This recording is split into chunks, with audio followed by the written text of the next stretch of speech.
ಇನ್ನು ಲಾಕ್ಡೌನ್ ಬಳಿಕ ಜೂನ್ 8ರ ನಂತರ ದೇವಸ್ಥಾನ ತೆರೆಯಲು ಸರ್ಕಾರ ಅವಕಾಶ ಮಾಡಿಕೊಟ್ಟಿದೆ. ನಾವು ಇನ್ನೂ ದಿನ 20ರಿಂದ 30 ದಿನ ಕಾಯ್ತೇವೆ. ಮುಂದಿನ ಬೆಳವಣಿಗೆಗಳನ್ನು ನೋಡಿ ದರ್ಶನದ ವ್ಯವಸ್ಥೆಯನ್ನ ಮಾಡ್ತೇವೆ ಅಂತ ಅದಮಾರು ಶ್ರೀ ಈಶಪ್ರಿಯ ತೀರ್ಥ ಸ್ವಾಮೀಜಿ ಹೇಳಿದ್ದಾರೆ. ಉಡುಪಿಯಲ್ಲಿ ಮಾತನಾಡಿದ ಶ್ರೀಗಳು, ದರ್ಶನ ಆರಂಭಿಸಿದ್ರೆ ಎಲ್ಲೆಡೆಯಿಂದ ಭಕ್ತರು ಬರ್ತಾರೆ.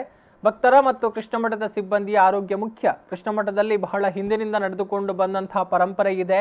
ಯತಿಗಳೇ ಪೂಜೆ ಮಾಡಿಕೊಂಡು ಬರುವಂತಹ ಸಂಪ್ರದಾಯ ಇದೆ. ಶ್ರೀಕೃಷ್ಣ ಮಠಕ್ಕೆ ಪ್ರತಿದಿನ 1 ಲಕ್ಷ ರೂಪಾಯಿಯಷ್ಟು ಖರ್ಚಿದೆ. ಲಾಕ್ಡೌನ್ ಸಂದರ್ಭದಲ್ಲಿ ನಮ್ಮೆಲ್ಲ ಸಿಬ್ಬಂದಿಗೆ ಸಂಬಳ ಕೊಡ್ತಾ ಇದ್ದೇವೆ.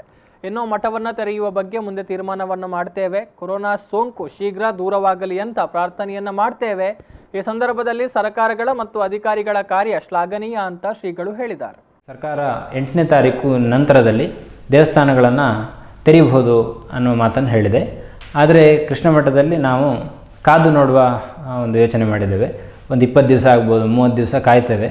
ಆನಂತರ ಅದು ಹೇಗೆ ಪರಿಸ್ಥಿತಿ ಇದೆ ನೋಡಿಕೊಂಡು ಆನಂತರ ನಾವು ದರ್ಶನಕ್ಕೆ ಭಕ್ತರನ್ನು ಬಿಡ್ತೇವೆ. ಯಾಕೆಂದರೆ ಕೃಷ್ಣ ಮಠದಲ್ಲಿ ದರ್ಶನ ಇದೆ ಅಂತ ಹೇಳಿ ಗೊತ್ತಾದರೆ ಇವತ್ತು ಬೆಂಗಳೂರಿಂದ ಬೇರೆ ಬೇರೆ ಕಡೆಯಿಂದ ಜನರು ಬರಲಿಕ್ಕೆ ತಯಾರಾಗಿದ್ದಾರೆ. ಆವಾಗ ಅವರ ಆರೋಗ್ಯ ಬಹಳ ಮುಖ್ಯ. ಅದೇ ರೀತಿ ನಮ್ಮ ಒಳಗಡೆ ಇರುವ ಸ್ಟಾಫ್ ಏನಿದ್ದಾರೆ ಅವರ ಆರೋಗ್ಯವು ತುಂಬ ಮುಖ್ಯ.